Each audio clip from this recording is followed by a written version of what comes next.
I like to hear from other Asians about this, but like I got this from another podcast. Is like, what are you most proud of, or just what are you proud about yourself in a sense? And it could be anything. I'm proud that my music, I can absolutely say, has helped someone through one of their worst times. That's something I am proud of, and I'm proud of how I'm moving through the world, always showing love first and never showing like anger or taking my anger out on someone else or taking my pain out on someone else. And I think more people, there's not a lot of great things about me, but that is something that I wish more motherfuckers would do. 請勿靠近車門，請不要靠近車門。Please stand back from the doors. Welcome back to What Kind of Asian Are You podcast. This is a podcast featuring conversations about being Asian. I am your host. My name is Kyle. And if you want to keep supporting this podcast, just keep listening. Follow the Instagram at What Kind of Asian Pod. Also, subscribe to the YouTube channel for the video version of the podcast at What Kind of Asian Are You podcast. And share this to your friends and family. Share it to those who would benefit from this, those that are interested in Asian stories, because Asian stories matter. And hopefully enjoy this conversation that I'll have with my guest today. And to the guest today, very special. This is someone that their team reached out to me saying that he's someone who is really cool. He has a story to tell. He's really interesting and all that stuff that I should get to know. And I definitely agree because I checked this stuff out, learned a little bit about him from his team and also what he has put out on social media. And I have a lot of questions because he does it all. He does a lot of things that I think are really cool. And he's repping Asian hard. And I'll let him explain who it is. So without further ado, here's our guest today. He's an Asian artist from the Bay Area originally, now based in LA. And let's welcome in our guest today, Wave. Hi, Wave. How are you doing today? How are you doing, Kyle? Thanks for having me, man. I'm happy to be here. Yeah, I'm very excited to talk to you because I have known you for a little while now in terms of like your team reaching out to me earlier on when you had a project. It was just time didn't line up for us, and now it's nice to have you on the podcast, hear your story. And what I like to do with my guests would be just start off with a simple question to get the conversation going, which is the question of what kind of Asian are you? And you can take it in however way you want. It doesn't have to be like, oh, I'm Chinese or anything like that. So just what kind of Asian are you? Damn. Like what kind? Like how do I live out my identity as Asian, or is it like whatever you want? When you hear the question, what kind of Asian are you? What is the answer that you normally tell or give people that you'd be like, oh, I don't want to tell you like this, but I don't want to explain. And then what's the true answer you want to give people if you want to like explain everything deep to them? I try not to like beat around it because my grandparents is like pretty much the ones who like really like took care of me when I was a little kid at first. So I really like identify with the like cultural like indoctrination they kind of gave to me. So my granddad is from like he actually don't even know what the name of his village was anymore. He came from a small village in southern China. So he's like he came over here to America when he was like 11, and he lied about his paper age to like get on the boat and to come here and work, you know, for his family. His whole family like died in a famine or something crazy like that. So it was just him. I think his mom survived, and he came over here. And and he's Cantonese. He speaks Cantonese, and my grandma is just an Oakland, Chinatown native. So like her family was over here for a long time. So if people ever ask, like I don't know my dad's side of my family, and I'm half. Like I'm half, and I think that like it's like a little weird for me because I feel like Asian, you know. That's the only family influence I had. So when people ask me, I kind of say I'm half.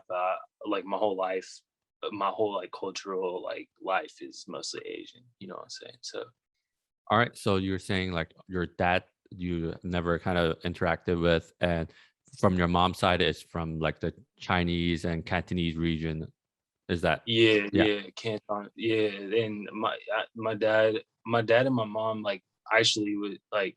I don't know if I'm supposed to say anything about that yet, but they honestly only met because of like my grandpa's like really he put big importance on like martial arts in his family growing up, you know. So um my mom actually like met my dad in a like really big like international kung fu tournament, and like that's like that's how that whole thing happened. So it's like I never met him, but he even like had respect for her culture, and he was doing a similar thing, you know.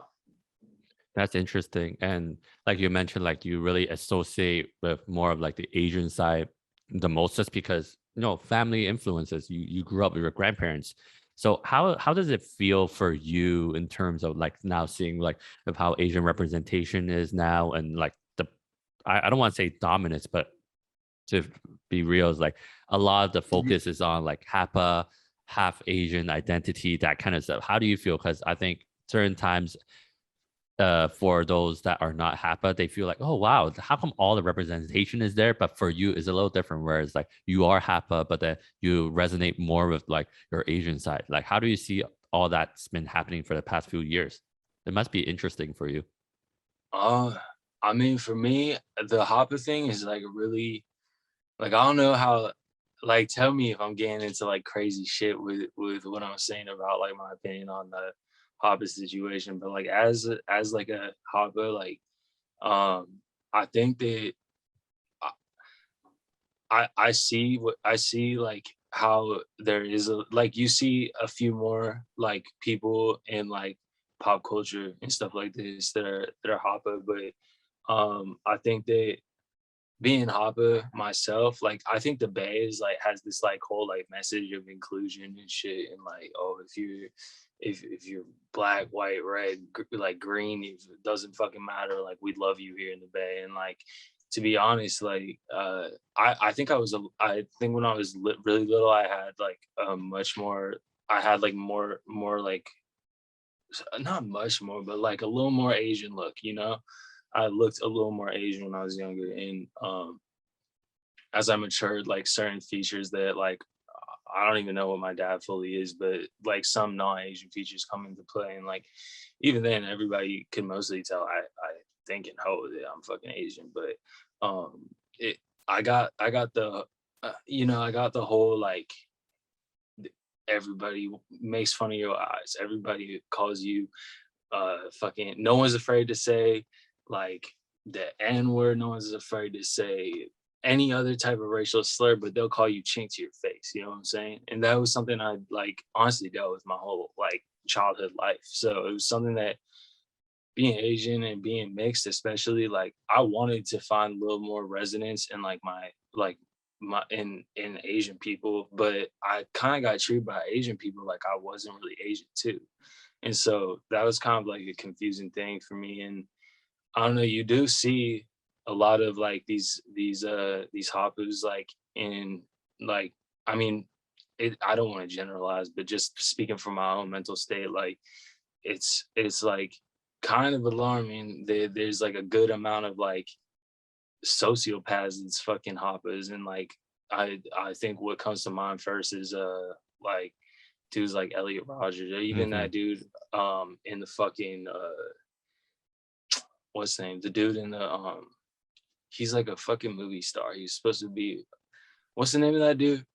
As Ezra Miller. He's like Mm. beating up chicks and shit like that. Like he like lost his role over that. And like that's like two examples. It's a terrible sample size, but I think I've known a couple of hoppers too, and I don't know any that don't have like some like pretty decent sized psychological issues going on. Mm. You know what I'm saying? And that's kind of something um that I've thought about a lot as I got older, and a lot about as I've like watched the world unfold around me and react to me, and even my upbringing next to the hoppers I know, and next to like the socioeconomic status of most people that are hopper, like was so different. So even that I don't fully relate to like the experiences that they had and the things they were doing, you know.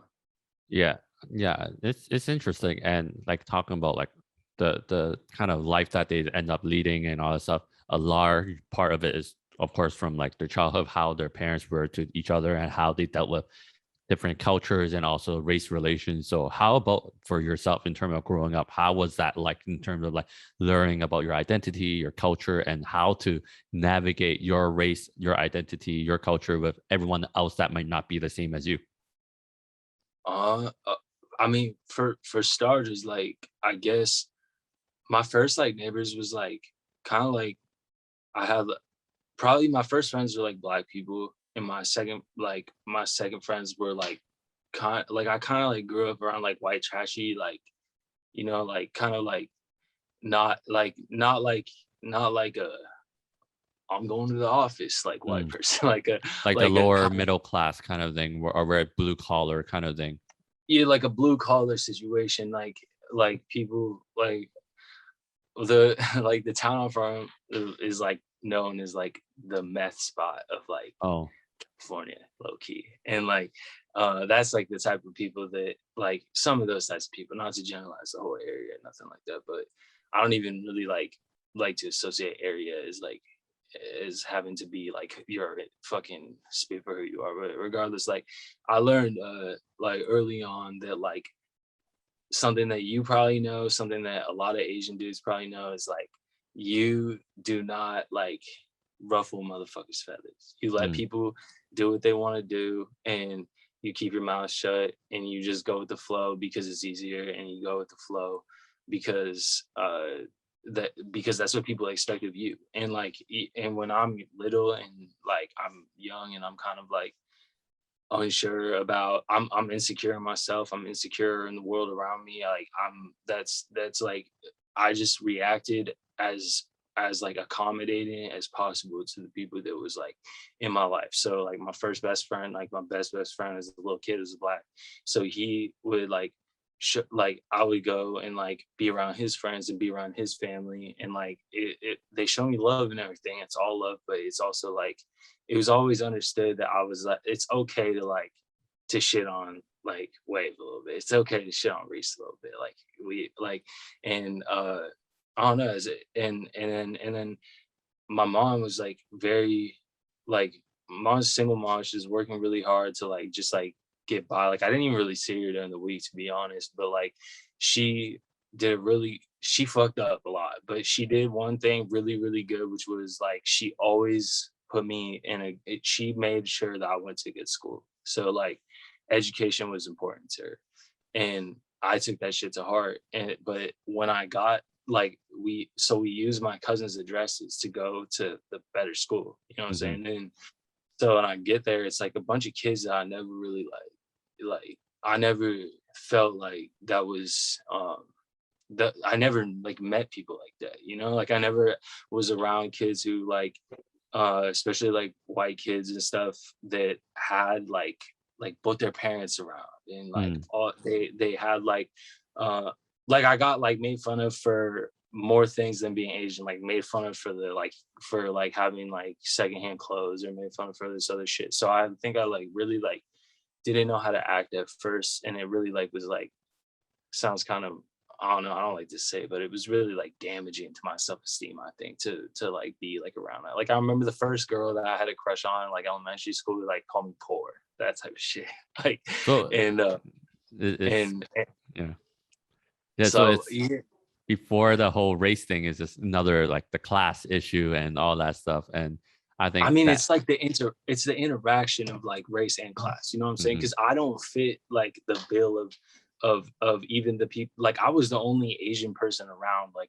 Like the types of people I was around. You know what I'm saying? And then even just like like even when I would go on my grandpa was like a salesman, so I would go with him to like Oakland Chinatown to meet all his clients and stuff, and I would always be like really cool, really polite, but these were like traditional Chinese, like full Chinese dudes, and like they would look at me like, oh, is that like what's up with this little kid, like, and I would always do my best to be polite, but it was still like a little racial barriers, because they knew that I was a little different too. But even that was more comfortable for sure than like my school situation and meeting these people with different colors and creeds and fucking backgrounds and shit, and trying to interact with them on the basis of like this already kind of like this iffy, this slippery slope that I've been like raised on in my own like identity, and that I've gotten from these interactions that I've had from people, you know. Um, yeah, Yeah, it's a lot. I don't know. yeah, It's a lot.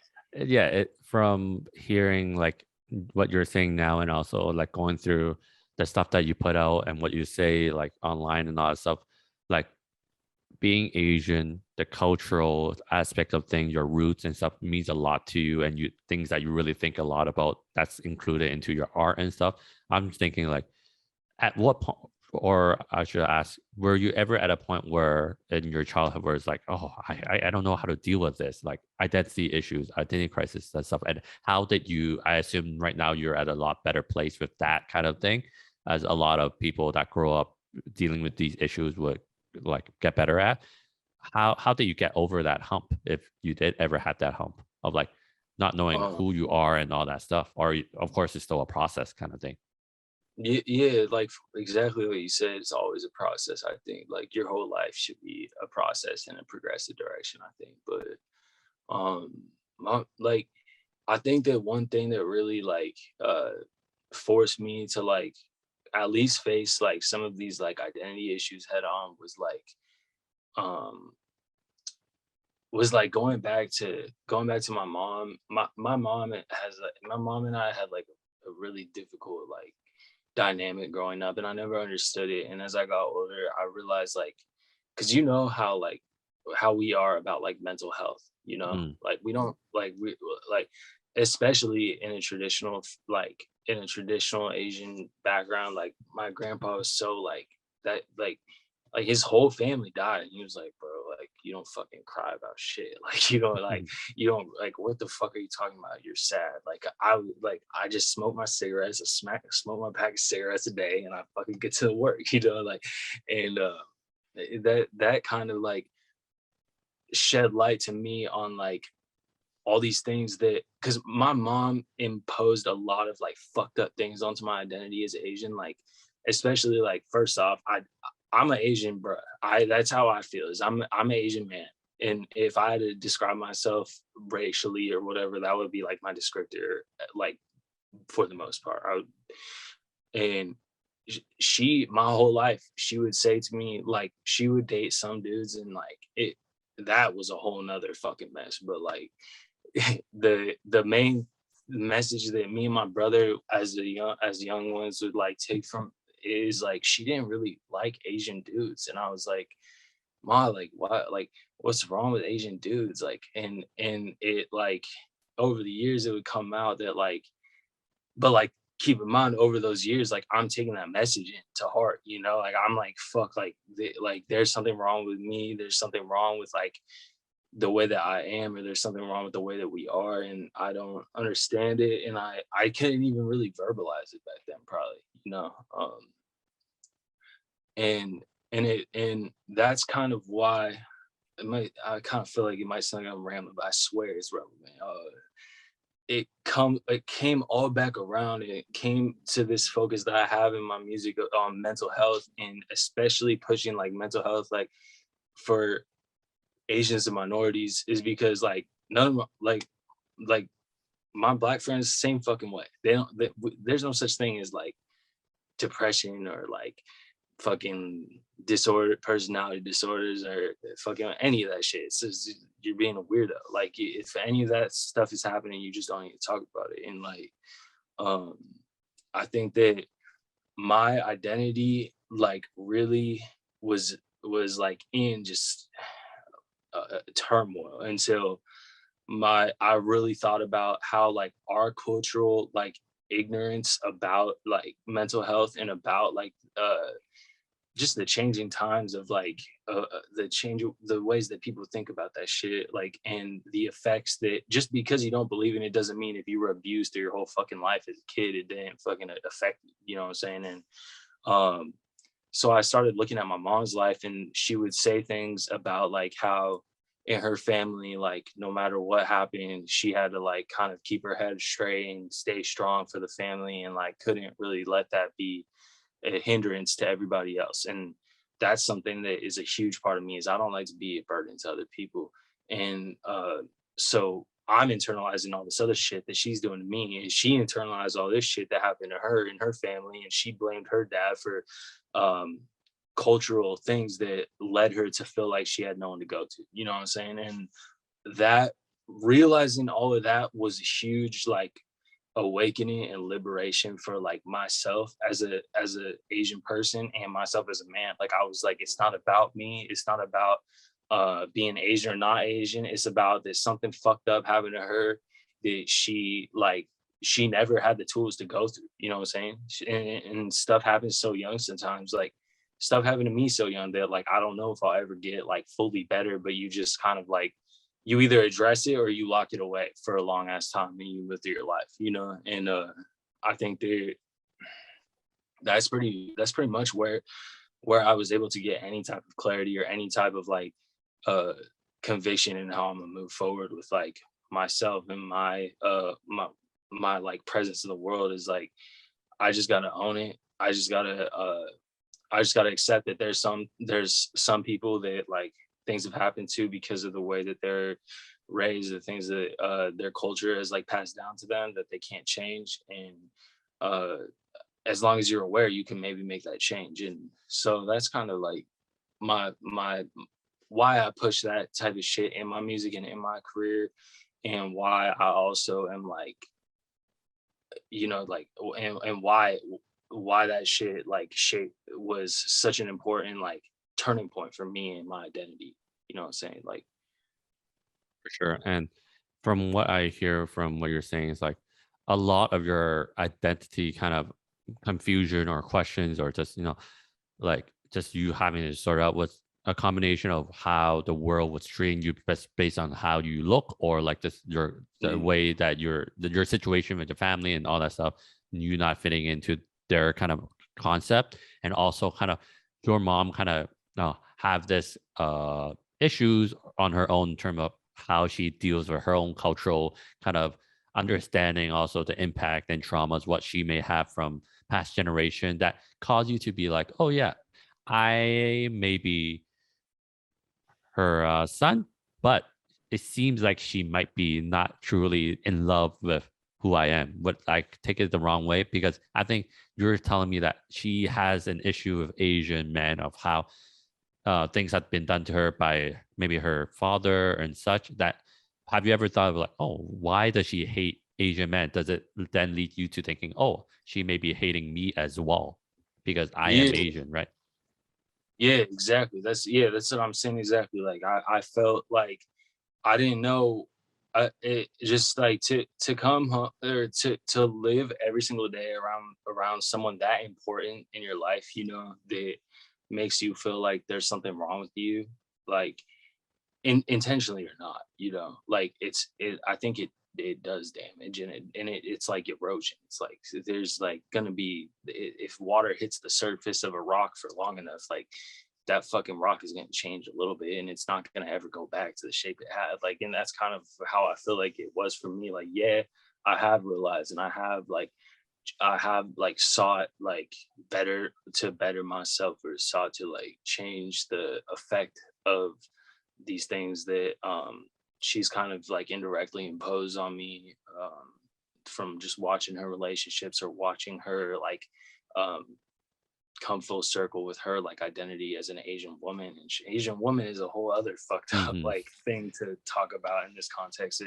I mean, like, yeah, like it did bother me, and it did take time for me to be like, even now, bro. Like I wake up and I fucking am so conscious about the world around me. You know, I'm so conscious as I move through the world around me. Like, how can I act, like acting in any way that is like not that is selfish, or that is like that is putting like myself in front of others as priority, is like something I don't do, because I'm so aware of other people just existing out in the world before myself, and I'm so always on guard, I'm always on guard, and that's something that'll probably never heal all the way, but that's just part of me, and I just have to live with it and Mm. accept it, Yeah, for and sure. it's not such a bad thing to be conscientious, like Mhm. fuck it, it could be worse shit, Yeah.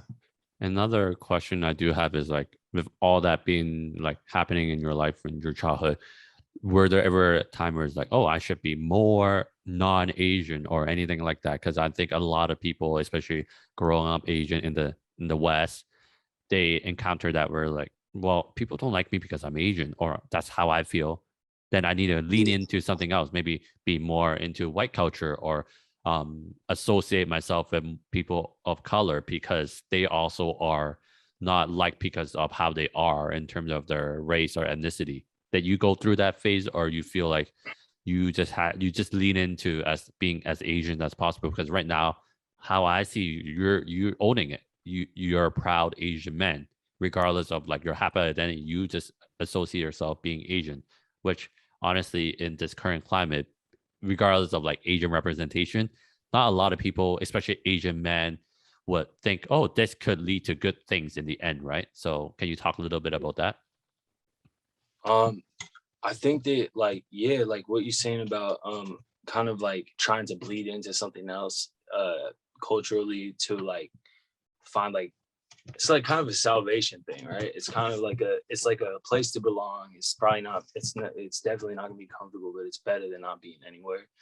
And I mean, yeah, like at first, like especially through like the music my mom like listened to and put me on to, like like the only like real like even something close to a mentor or father figure I've ever had in my life was like a black man. And like that was I think that did make me feel like I like there are similarities between some of like the like cultural norms in black culture, I think, and as well as Asian. Like there's like a matriarch and a patriarch, and there's also this emotional suppression thing, and there's also this like importance of hard work, and there's this importance of like I felt like resonance with certain things that were already built into me through my family. So like being around that, I think I want I found like comfort in that, but I knew I could never be that, I'm never gonna be that. And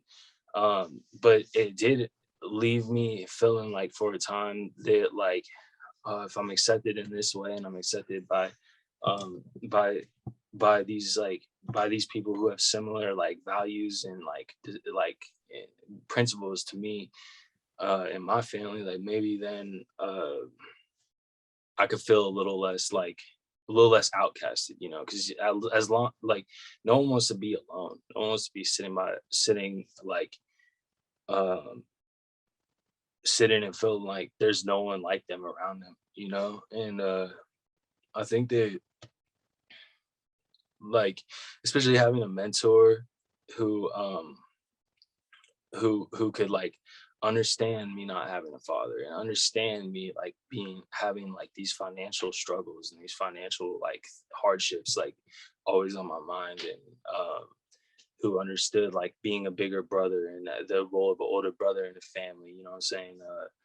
Like that gave me a lot of that like salvation feeling. But you can't be there for me forever, and people grow up, and need to people need to find their own way, and people can't be relying on other people for their whole lives and shit. So I was like, I was always knowing that, and I was always actually like scared of that. I was always scared of losing people because I never really had a lot of people like that. So um I as a I would say now that I am for sure proud of I think in general this kind of sounds crazy to say because of like we're here on this great like podcast giving Asian people a platform and Asian men like yourself like a voice to be heard, which is so fucking important in this day and age. And especially looking at shit what's happening right now. That's like a whole like another level of how important this type of shit is. But like I think that just the the the time that we're in right now,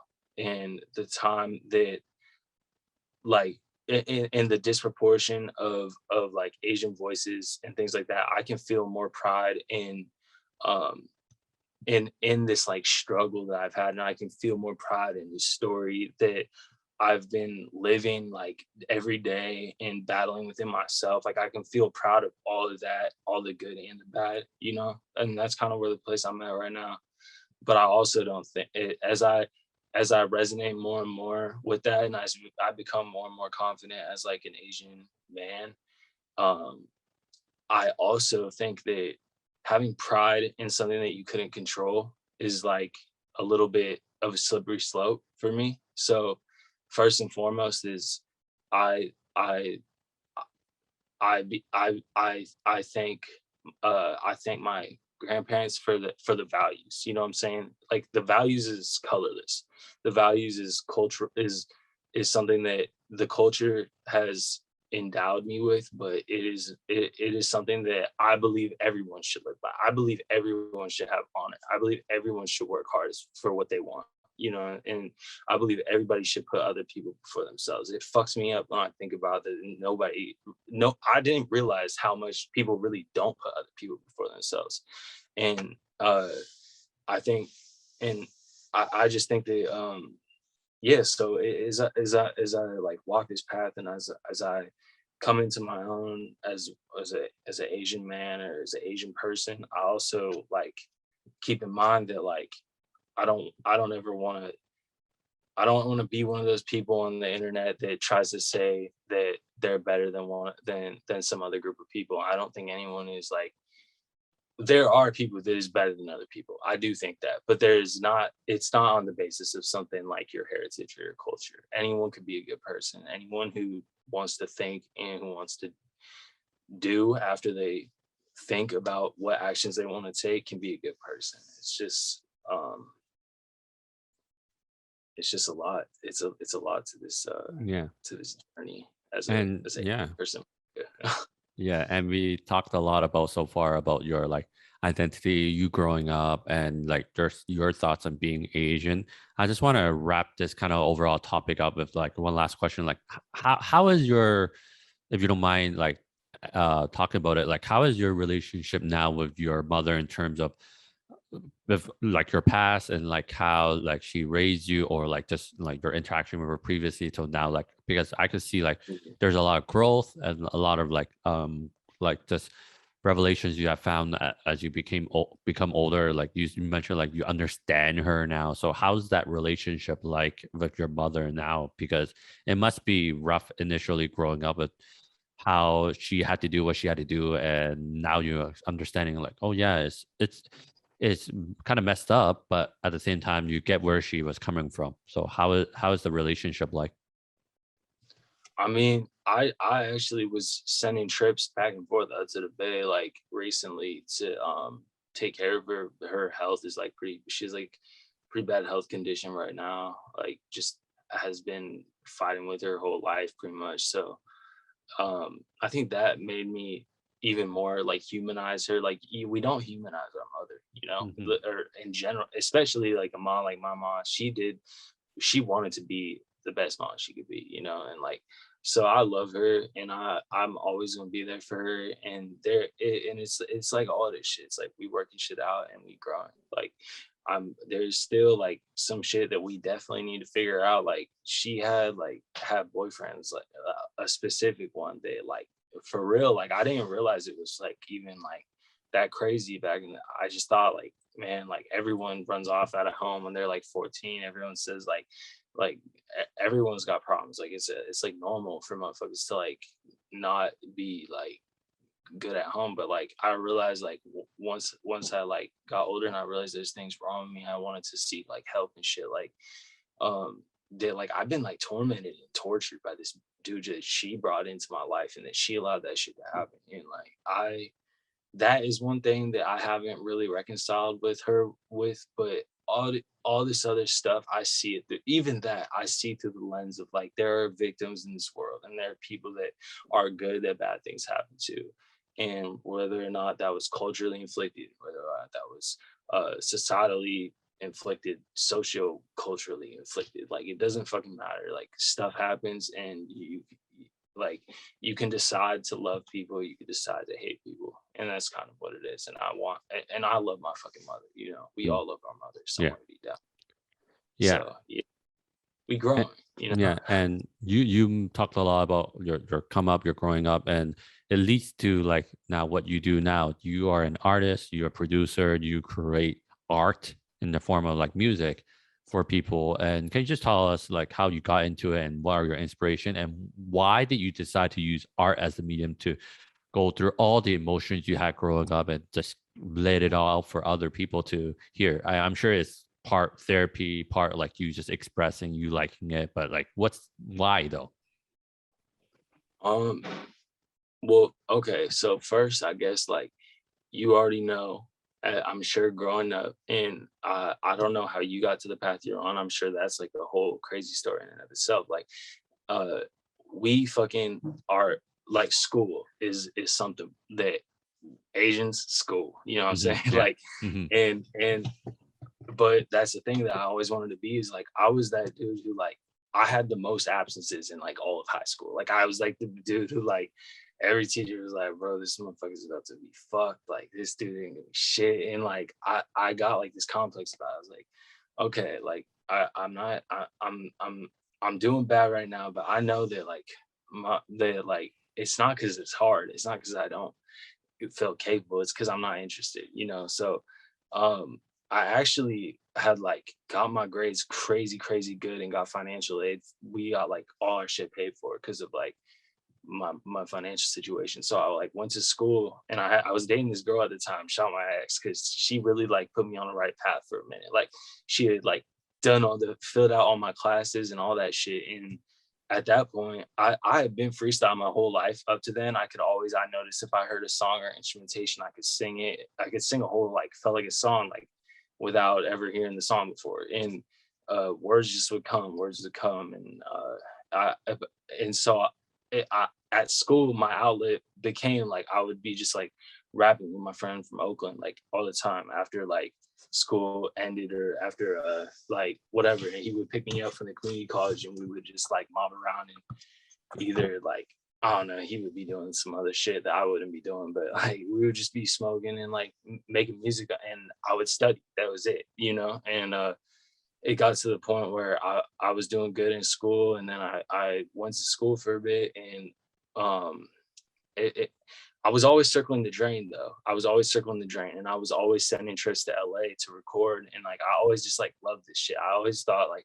fuck, like I do love this, but I'm I'm at school and I had like a really bad Xanax addiction. I'm fucking popping pills all the time, smoking all the time, drinking all the time, and the only thing I do is study and make music outside of being fucked up, you know. And so I'm circling the drain, and meanwhile, my grandpa, who I spoke about earlier, is dying. Finally, he's dying of cancer, and so I'm calling him every weekend. I'm sending trips to the Bay when I'm not sending to LA, and I know in the back of my head when it gets down to it, I'm going back to take care of that motherfucker. Like no matter what happens, like I'm gonna be there for him, you know, and my grandma. And so everything is, all this shit's building up, and basically one thing led to another, and I kind of had like this like whole mental breakdown, like this whole like mental thing happened to me. And I'm not really sure like what brought it on, but when I was like in that state, apparently I was talking a lot about like this identity shit and this like this like Asian like angst that I had and stuff. And I'm basically I get evicted and arrested. So I'm like down the worst I've ever been in my life. Like and they see me I'm in jail, and I'm like they're like this dude, and they ask like what I do, what kind of like person am I, like is like, and I was like, I'm a student, like I do good in school, like I got a fucking drug problem, but like I'm working on it, and I'm out here like doing music, and that's like kind of what I'm doing. And so they don't understand why the fuck I'm in jail. They don't understand why the fuck I'm like crazy. And so at this time I'm like, damn, so my grandpa's not good. I'm finding a new place, and then I decide like it's time right now. School's good.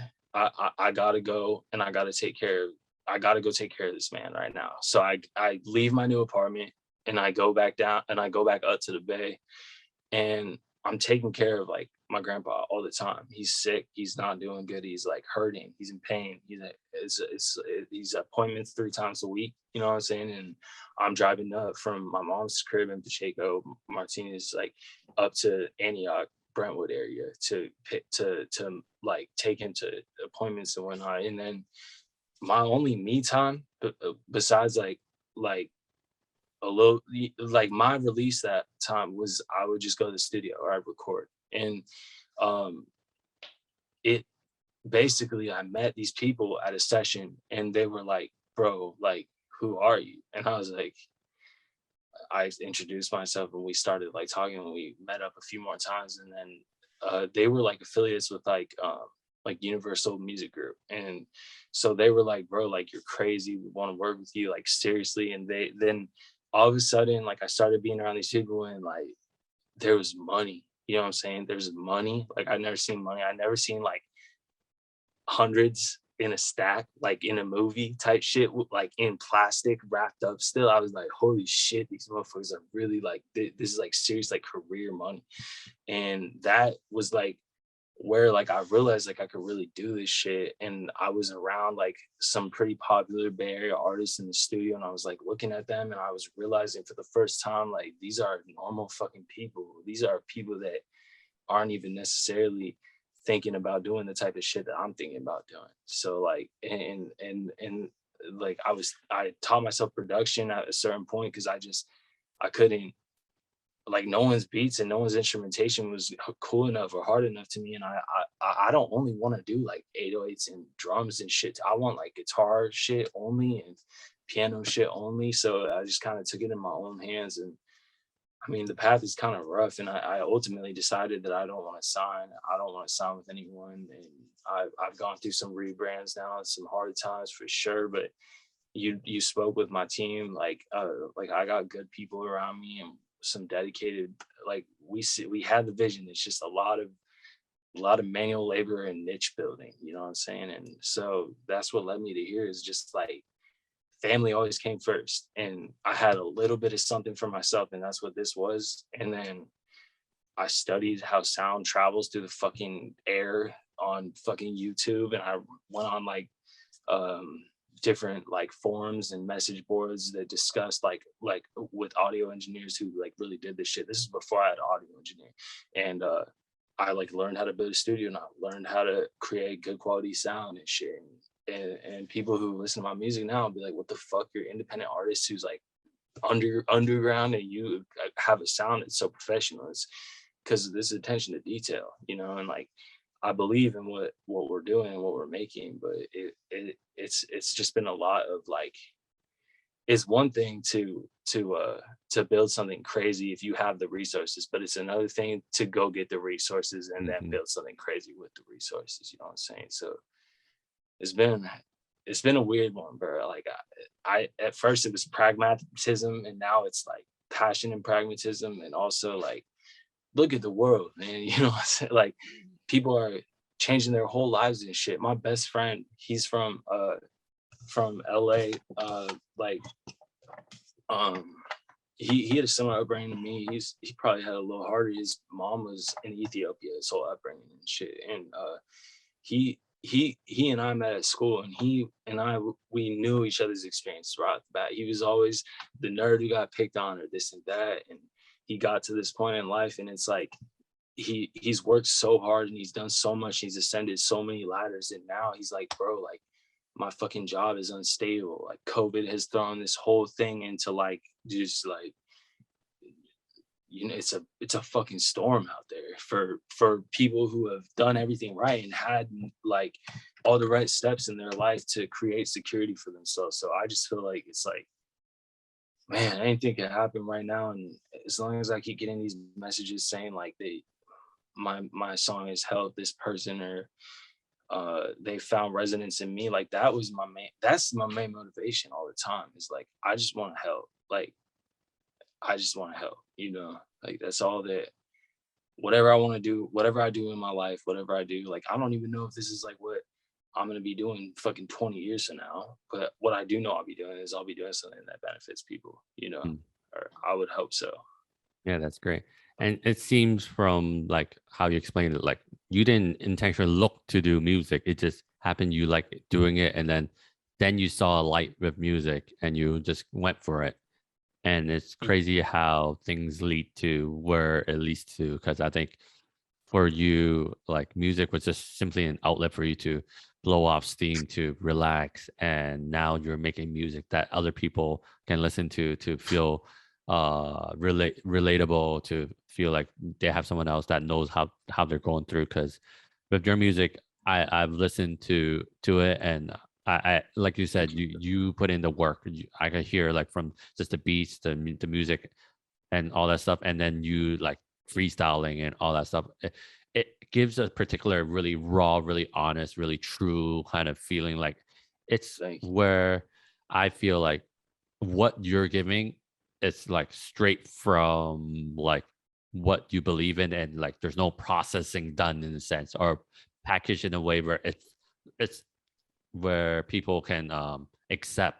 It's just this is how it is, but it's still like very easily digestible in a way where it's like, oh yeah, it's cool, like, but then there's still a deeper meaning to it if you want to take it there. I think that's how I see your music. But for yourself, like, how would you describe your music, and what inspiration do you have in terms of for your music? No, like actually, honestly, that like I'll be wondering right now how much you talk to my marketing team, because that's like exactly like what I want to like my manager who markets my shit like is exactly like said some of those things that you said, and that's like exactly how I hope to be perceived. So I'm like really happy that you said that. I'm really happy that the message goes through. Is like we're all fucking ugly. We're all broken, lost. Everyone hates themselves a little bit, and everyone just wants to love themselves a little more. And people who are cruel and people who do fucked up shit in the world just hate themselves. That's all that it is. Like it all comes fucking down to that. They're angry or they hate themselves or both. And so like the spirit of like just radically like we love ourselves, and there not only do we love ourselves for all the things that it is, but we also find beauty in that shit. And that's where my music is like the embodiment of that. Or that's what I'm trying to do and trying to get across. Actually, we just was running lives the other day because of this fucked up like TikTok shit where like that's like how you like PR now is like TikTok. And someone asked me when I was doing a freestyle, they just said people were actually leaving the live and someone said this is just pre-recorded.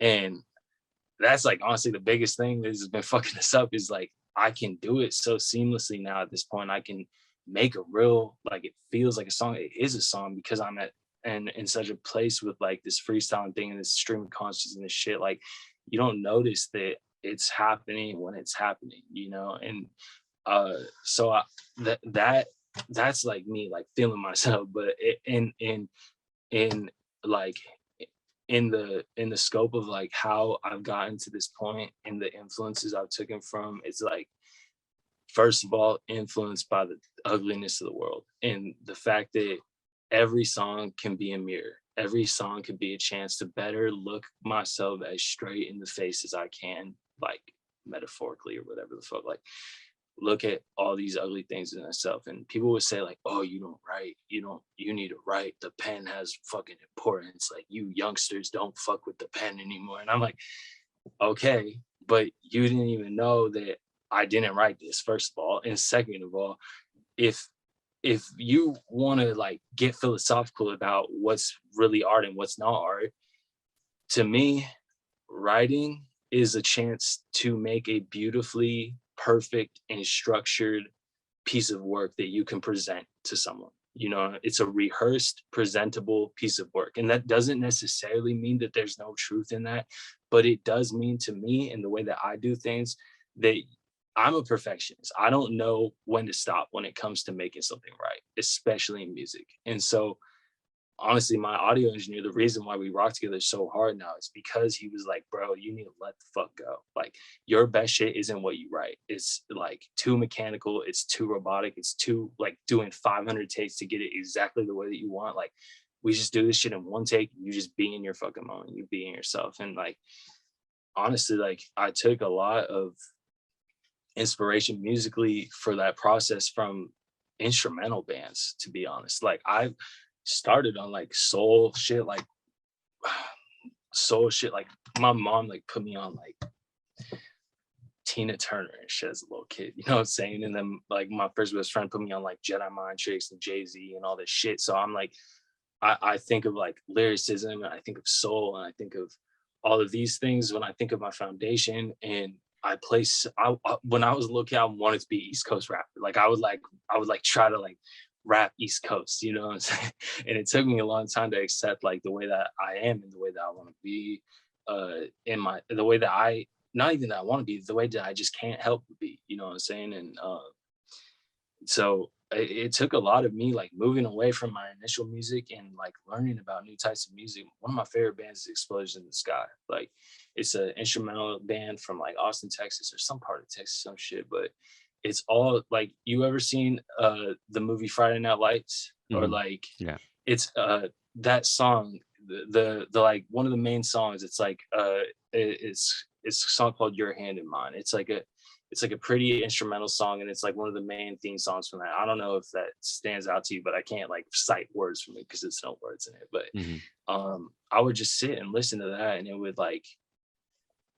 would be like dripping a bit of like food coloring into water, you know? Like a lot of stuff happens for me when I listen to a completely structureless instrumentation, as opposed to like, this is a story. I'm gonna put the words down, and you're gonna listen to the words, you're gonna go somewhere. That being said, words are beautiful too. Like Kendrick Lamar was like my saving grace when I was like down bad, and like Future was like a saving grace for me when I was down bad. But like I also wanted to, like, we're talking about Asians, and I really always wanted to get more and more into like the current like pop culture of Asian music too. So I'm listening to like Lexi Liu and like other artists who are like doing their whole songs in like Mandarin or Canto, you know what I'm saying? And so somewhere in there, that's where I want to fit in. But it's just, and probably the biggest inspiration of all for all my emotions and all my like things I'm trying to convey, and all the specific, even the scales and the notes that I think I hit. I don't have music theory knowledge, but I think that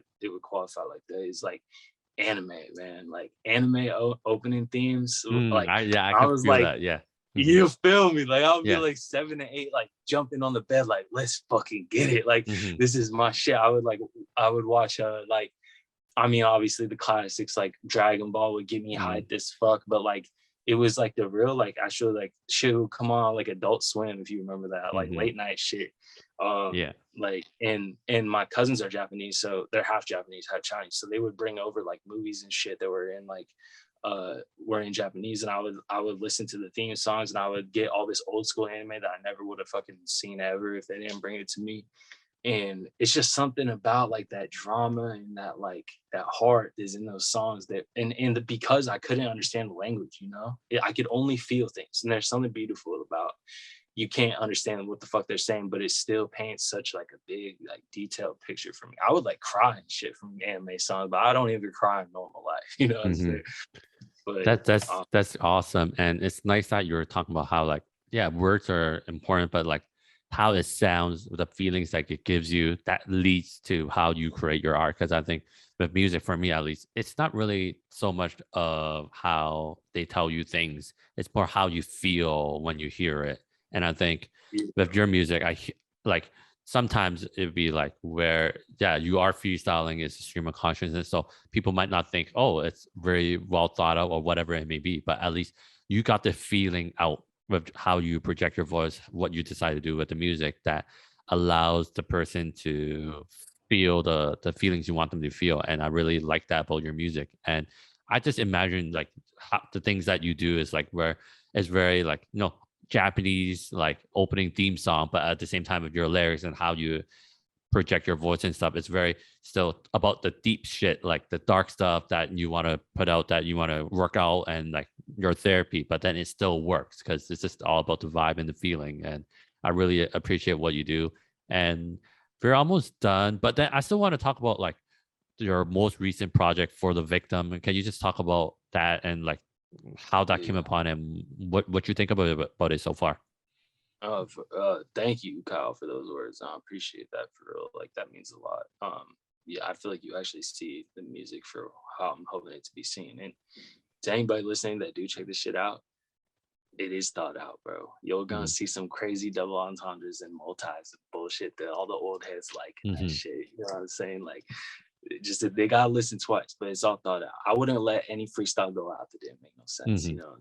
So, but yeah, for the victims, is like basically I had got these beats from a producer and I was like, holy shit, what the fuck is going on to the frequencies here? I don't know if you could tell over the phone, like, and my voice actually really fucked up from like I have like this like I have like this thing going on with like my thyroid or some shit. Like I don't know, I went to the doctor's like crazy that I have it, but like my shit's really choked up and fucked up right now. But in general, my voice is not a good voice for hip hop. It's very like low and a bad way. And I've always hated that. I always wanted like a Frank Ocean voice, or fucking like a high, pretty like fucking like Justin Bieber voice, you know.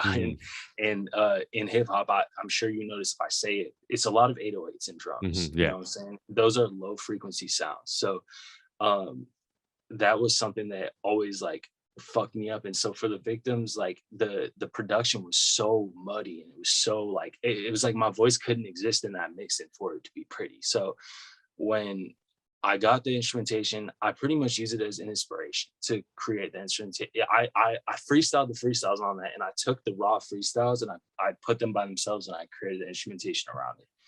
And at that time, man, like I was like I was actually in a really good mental space. I was just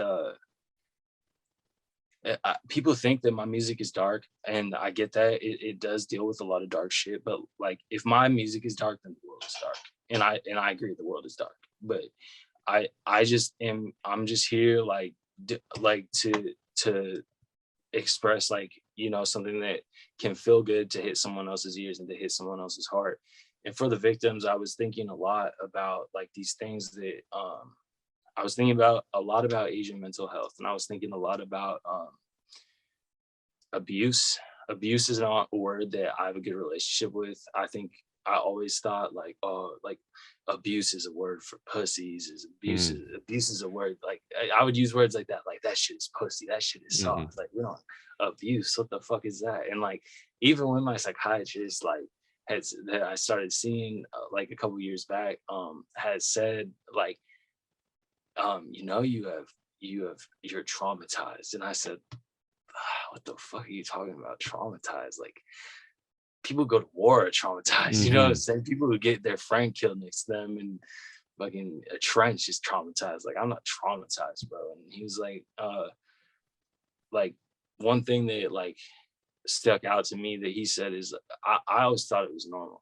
I would get like locked in a room when I was a little kid. Like someone that wasn't my mom would lock me in a room for like literally like I think the longest one was like a week, and he would take everything out of there. I shared a room with my brother my whole life pretty much, but he would make my brother sleep in the living room, and he would take everything out of the room. There would be nothing but bare walls. Like even the posters would come off the fucking wall. And I was like in this headspace thinking about those times and trying to reconcile that shit.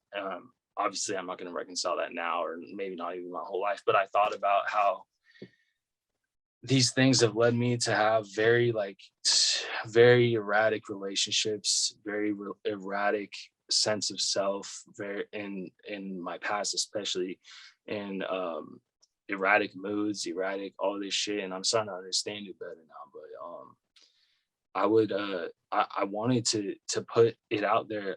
Borderline Personality Disorder Freestyle is the first song, and the name, I was like, that is so gratuitous. But like at the same time, borderline personality disorder is one thing that people don't really like talk about in general, because it's like synonymous with it's mostly just a girl that has that, and she's probably just a hoe. Like it's just a hoe that can't stay in a relationship for 1 second. And she's got to have male attention and shit. But like I wanted to speak on that from a man's point of view, and what's more than that from like an Asian man's point of view. And like that's like something that like I struggle like relationships and stability. It cross out relationships. Stability in reality is an obsession of mine.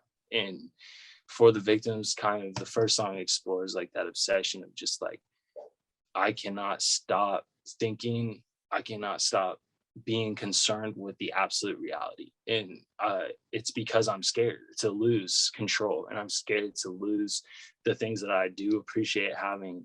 The few things I have, I want to keep that shit, you know? And the last song is called Emergence. It's I don't know if you've read the fucking Dojin. It's a fucking, have you read Emergence, Henshin? No, but go ahead and get what do you want to say about it?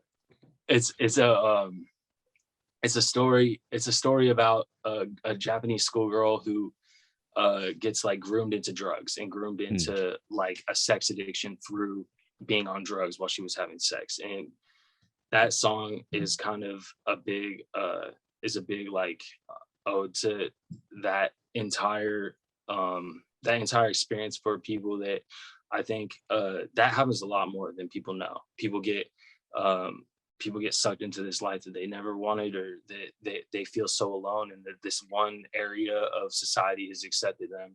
And that song is a lot about that, and it's a lot about how there's a lot of people crying for help in that aspect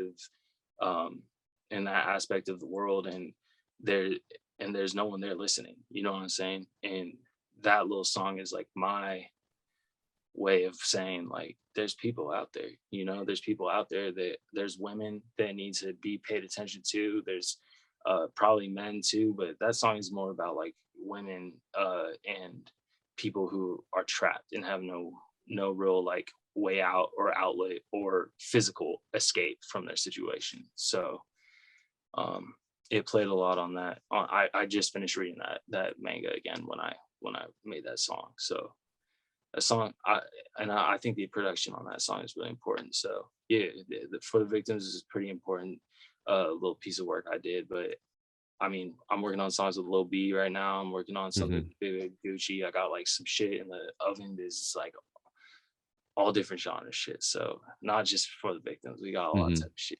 Yeah, I really just appreciate like your kind of emphasis on like making sure you talk about mental health, abuse, trauma, all those stuff, gender norms, and being Asian, because I think those are things that we need to talk more about, or at least have people hear about it so they can make their own life choices a little better. Because hearing other people going through the same thing can help you decide on how you should approach your own life as well. Not necessarily telling you the answer, because no one really has the answer for other people other than for themselves. So I think your kind of music, your art form allows people to feel less alone and kind of show them like there's a way around it, depending on how you decide to move around.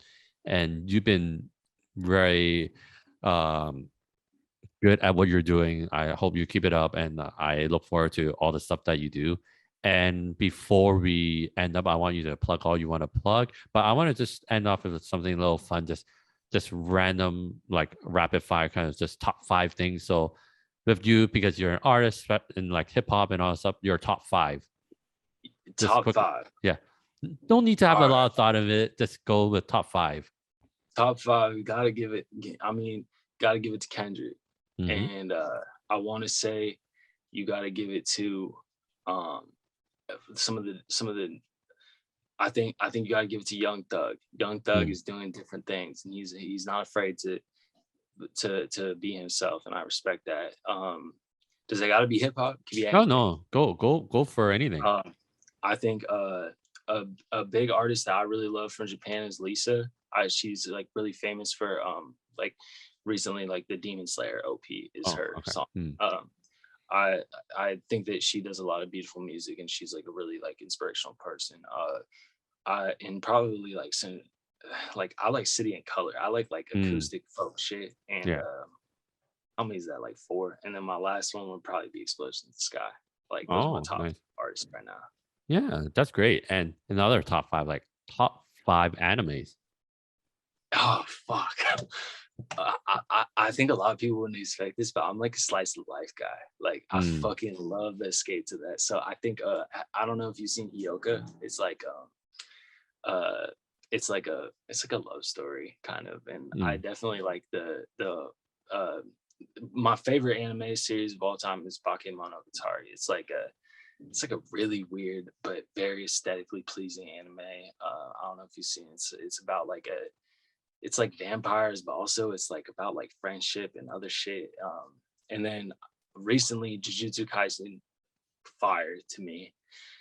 I don't want to do it, but I'm gonna have to put Demon Slayer in there because the movie was cool. And then just on some OG shit, I think I loved Inuyasha. Inuyasha was a good one for me, and I guess I'll throw Black Lagoon on there too because that shit was crazy for me. But yeah, that's 5, right? That's 5. Yeah, and I would say another thing I would ask is like, in terms of like your journey with mental health and all that stuff, I think with at least with my understanding of therapy, they want you to really get into like, learning more about how to express your emotion in words. So with your kind of journey with it, can you talk about like what have you learned in terms of like, understanding your emotions better, and like if there are any words that really speaks out to you as like with just this journey of mental health? For me, it's all about regulation. For me, I was always running so far away from emotional reactions because that was so common in my upbringing that like we really stressed like I was running so far away that all I cared about was logic and fucking like the scientific right and the scientific wrong. You know what I'm saying? And I think that as I've sprinted away from emotion, I've forgotten what the fucking importance of it is. And so like it's been a lot of experiencing the emotion but regulating. Like I do things like throw cold water on my face when I'm having a really harsh reaction to something. It's like stuff to bring you back into this moment and present moment awareness, and like and being able to observe your emotions from a third party perspective, to step back and say, yo, I'm not my thoughts. Like these thoughts that I'm having about myself or about these things, to someone else, that is not even necessarily reality if I'm in an emotional state. So knowing that, I need to conduct myself way different in this moment. And that is how I calm down, or I bring myself back from a place that I'm in a bad place at. And that's probably been the most important thing, the most saving thing for me right now. That's great. And this is this or that, producing music or writing, or like for you, like just freestyling, stream of consciousness? Freestyling. Producing was I had to get some product like that other people weren't creating. That was just a means to an end. But hopefully I won't have to produce one day. And I guess to end it off, I like to hear from other Asians about this, but like I got this from another podcast, is like, what are you most proud of as an Asian person? Or just what are you proud about yourself in a sense? And it could be anything. Because oftentimes it's really hard for Asians to express like, like the pride or like what they're proud of, like, because oftentimes we're supposed to be stay low, not be so extra and stuff. I like that. I like that.